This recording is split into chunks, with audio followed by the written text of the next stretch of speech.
Jaunā BMX stūra mums ir ieradusies.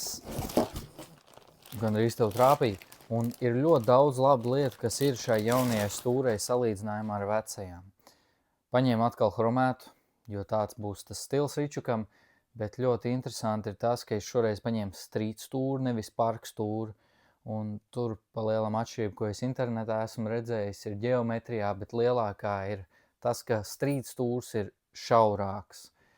BMX stūrs ir apmēram park stūrs, apmēram 29 cols, un šitā bija 26,5. Liekas maz, bet kopumā no manas iepriekšējās stūrs, un šitās stūrs bija 2 colu atšķirība, kas ir 6 centimetri, tātad, kārtīgs gabals. Un man vienmēr ir bijis jāzāģē savus stūrus īsāks, tur centimetri 2 no katras puses, lai būtu ērti. Un tagad izskatās, ka neko nebūs jāzāģē, jo pasties, turot stūru man tikai tāds mazs gabals ir. Šeit vispār tāds jau, ka nekā nav kur turēt. Un mums ir arī ručks, es izvēlējos šāds, jo gandrīz vai visu mūžu es braukāju tikai ar melnām. Pēdējos 4 gadus es braukāju ar melnām ručkām. Būšu bišķi pa garas ručkas paņēmis. Ja gribēšu likt bremzes, tad būs jāgriež ručki īsāk. Un ne tikai stūrs platums atšķirās no iepriekšējās stūrs un šitās stūrs.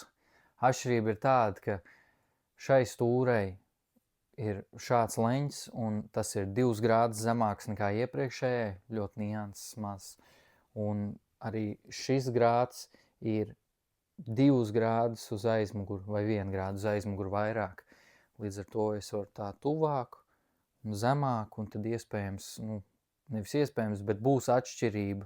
Braucot ar riteni un iespējams, tas man patiks labāk. Ir ļoti daudz veidu, kā cilvēki liek ručkas virsū, un savos 10 gados pieredzē esmu mēģinājis vairākus no tiem un atradis vislabāko variantu. Tātad sāksim ar kaut kādiem tiem variantiem, kurus es esmu mēģinājis, bet man nepatika. Pirmais, VD40. Tas ir labs veids, kā viegli dabūt to ručku virsū, bet tev ir jāgaida tur, pusstundu vai vairākas stundas, līdz tā ručka, nevis ručka, bet tas VD40 izžūs, un tad tu varēsi braukāt. Bet es vienmēr esmu licis ručkas tādos brīžos, ka es vēlos uzreiz braukāt, līdz ar to tā ručka nebija lietojama ar VD40, un ir arī vēl visādi. Ir ar matu laku, tas ir tāds ķipīgs materiāls, noteikti ir arī speciāli līme